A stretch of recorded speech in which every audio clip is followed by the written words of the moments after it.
Assalamualaikum warahmatullahi wabarakatuh. Hai anak-anakku sekalian, gimana kabarnya? Semoga sehat semua ya. Alhamdulillahirobbilalamin. Kita bertemu lagi di pelajaran ekonomi bersama Bu Nunung Nurrahmatul Umah. Bu Nunung nggak pakai baca lagi sekarang. Kita di pertemuan ketiga, tapi masih tetap di bab 1 ya. Di pertemuan ketiga ini kita akan berbicara tentang biaya peluang dan skala prioritas. Apa itu biaya peluang? Oke, kita langsung aja ya, kita lihat apa berikutnya. Ini biaya peluang. Gue nggak akan nunjukin deh apa pengertian biaya peluang gitu, tapi kalian gini aja, bayangin aja ketika nanti kalian atau kakak-kakak sekarang deh yang barusan lulus itu dari SMA ya, yang SMA, ada pilihan-pilihan berikut ini. Misalnya nih, ada tawaran kuliah di jurusan akuntansi di Universitas Pajajaran dengan biaya 8.500.000 per semester. Kemudian bekerja sebagai asisten administrasi dengan gaji 1.500.000 per bulan. Kesempatan ketiga adalah bekerja sebagai resepsionis dengan gaji 2.500.000 per bulan. Nah, ini kan ini taruhlah nih cewek namanya Rima misalnya. Nah, Rima ini kira-kira mau pilih yang mana?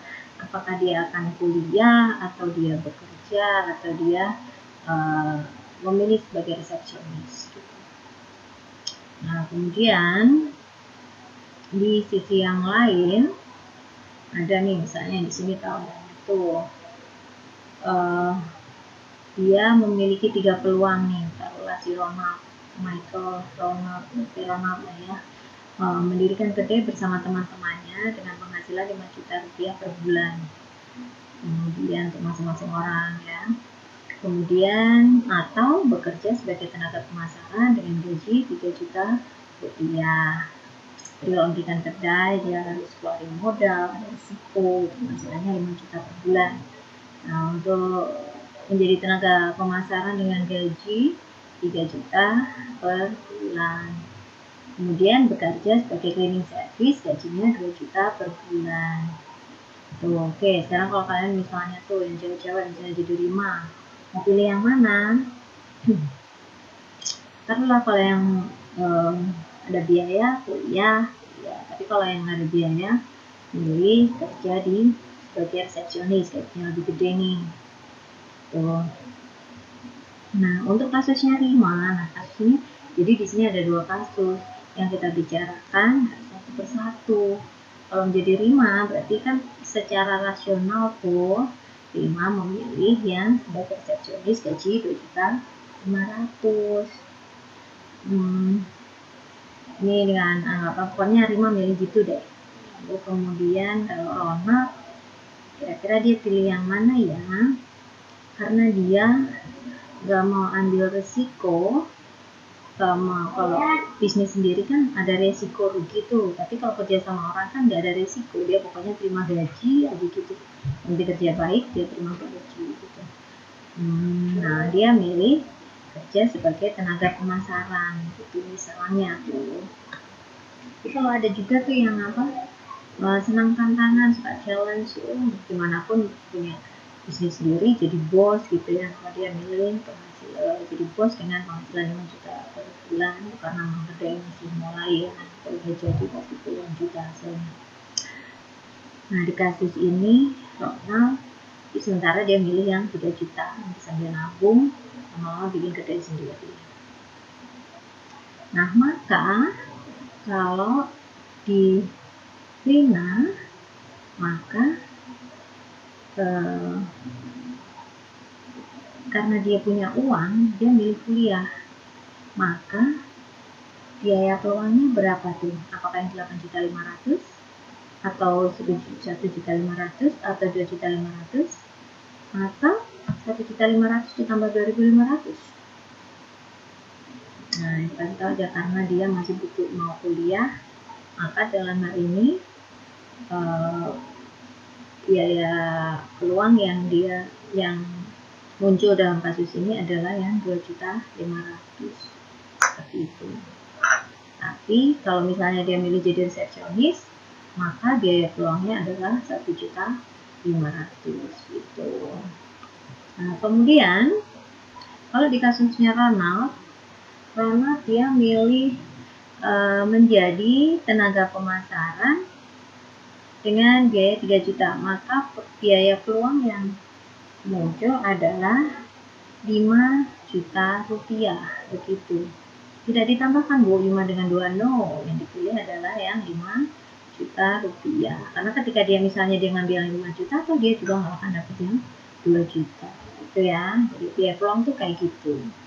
Itu contoh kasusnya. Nah, sekarang berikutnya supaya kalian lebih paham, bantu pahamnya, kita laju ke berikutnya. Jadi apa dong biaya peluang itu? Biaya peluangnya dikeluarin apa tidak? Dimaksud dengan biaya peluang itu adalah uang yang kita belanjakan atau enggak sih? Kalau lihat kasusnya Rima tadi, enggak kan, dia nggak ngeluarin duit kan ketika dia kuliah, dia nggak ngeluarin uang 2.500.000 sebagai resepsionis, bukan. Jadi biaya peluang itu adalah peluang kans.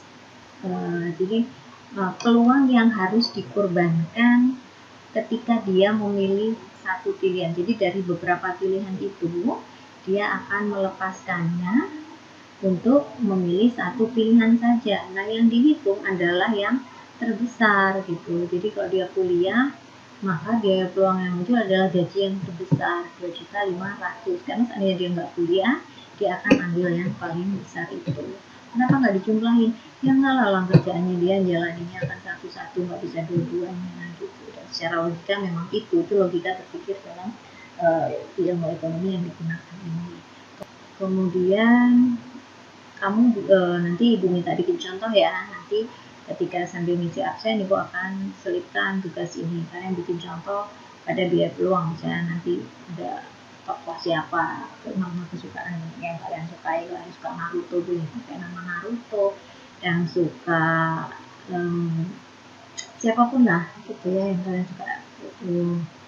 Nah, jadi itu ya biaya peluang. Nanti bikin contoh kayak tadi kasus Ibu, tapi kalian gunakan dengan uraian kata-kata. Okay, next.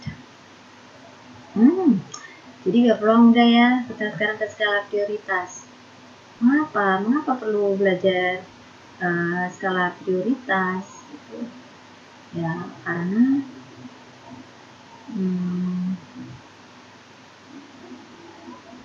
kehidupan makin keras gitu. Jadi ini ya contohnya tuh ya. Kita saksikan film pendek ini, film pendek 3 menit tadi ya. Film.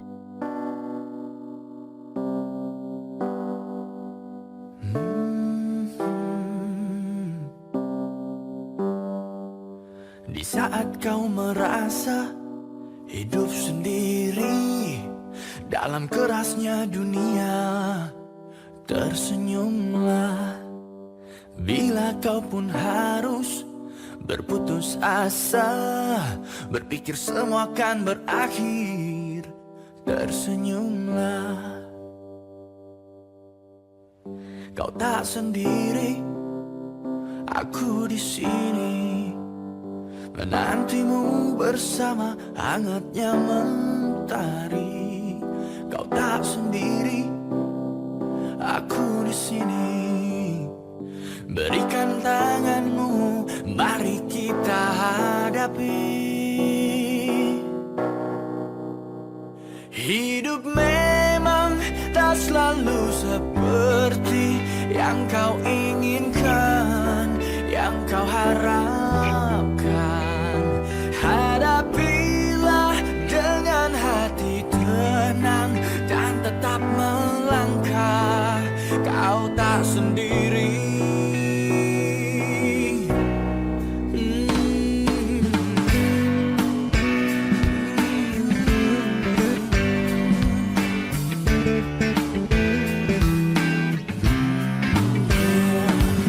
Perhatikan sekitar,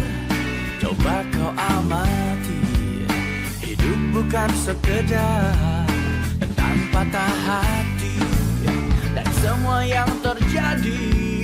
Ambil hikmahnya.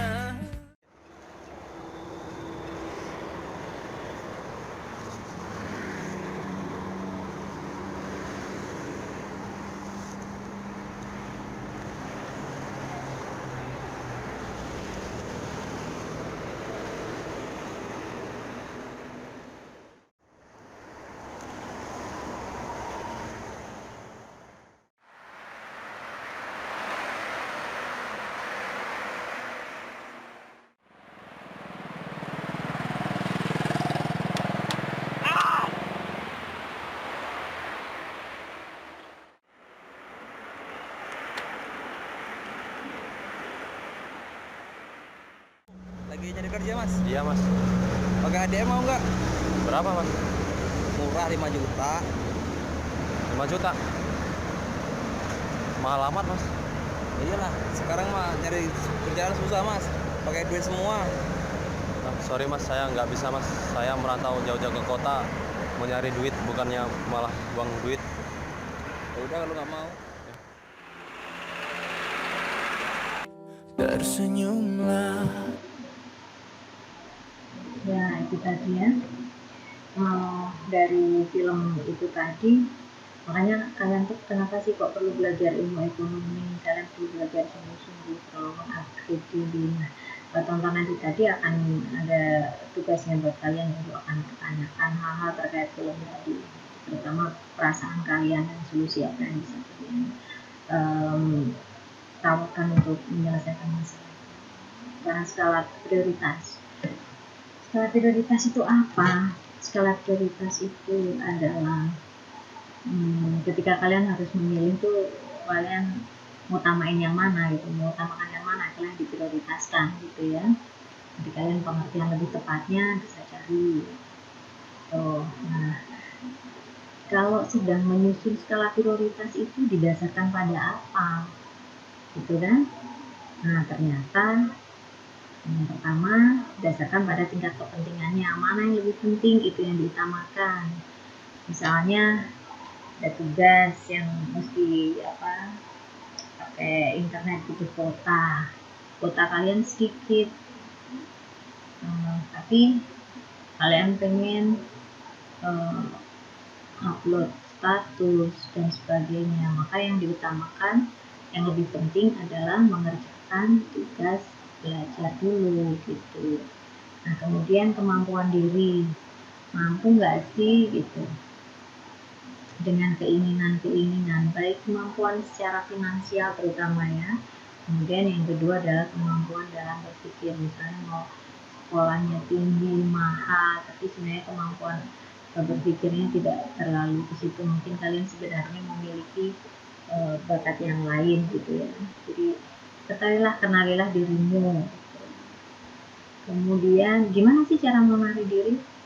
Ya banyak membaca, banyak melihat, mencari wawasan, membaca berita, baca buku. Ya begitulah, itu akan membantu kalian bisa mengenali diri, kemampuan diri, karena akan membandingkan dari apa yang kamu baca dengan kondisi yang kalian. Kemudian yang ketiga, jangan lupa yang penting pertimbangkan masa depan. Duitnya nggak terlalu banyak, nggak bisa habisin sekarang, tapi masa depannya belum ketahuan, belum jelas gitu. Jadi resiko perlu dipikirkan supaya masa depannya nggak terlalu tanpa kejelasan gitu dah. Selanjutnya kalau udah itu semua dipertimbangkan, maka dieksekusi, dilakukan. Eksekusi itu melakukan apa yang sudah kalian prioritaskan, beli ini itu gitu ya. Oke, next. Nah berikutnya adalah untuk setelah memikirkan skala prioritas, maka mengatur keuangan gitu ya, mengatur keuangan ini ya, mengatur keuangan. Bentar ya, di sini tuh biar kalian lebih mudah membacanya. Di sini adalah mengatur keuangan.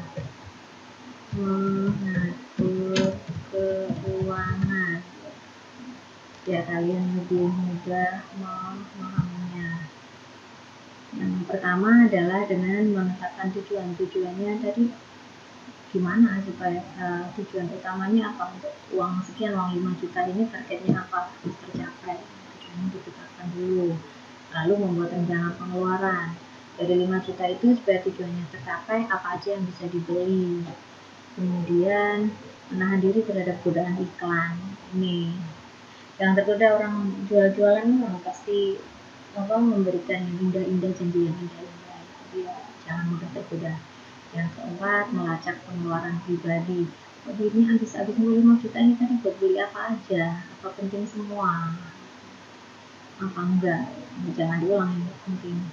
Yang kelima, cari harga yang murah. Itu barang-barang yang sama, misalnya tapi kualitasnya sama, beda merek aja, yang lebih terkenal pasti lebih mahal. Jadi makanya milihnya sih yang nggak usah terlalu terkenal tapi kualitas yang bagus, itu biasanya harganya relatif lebih murah gitu. Nah, yang ke-10, tanggung jawab terhadap utang. Kalau punya utang nggak boleh lari, karena gimana pun juga itu akan merusak citra dirimu. Nanti kamu nggak akan bisa pinjam uang lagi kalau kamu nggak tanggung jawab terhadap utang, orang kamu akan di blacklist gitu. Ya seperti itu. Nah, untuk lebih jauhnya lagi tentang orean-orean ini kalian bisa baca dari sumber manapun, buku yang dipinjam dari perpustakaan juga ada, dari internet, dari YouTube, di bacaan-bacaan, di blog-blog, itu banyak sekali kalian bisa menggali. Oke, thank you. Itu ya tadi, jadi jangan lupa setelah ini mengisi absen online Google Form, bersama di situ juga ada beberapa tugas yang kalian harus isikan. Makasih ya.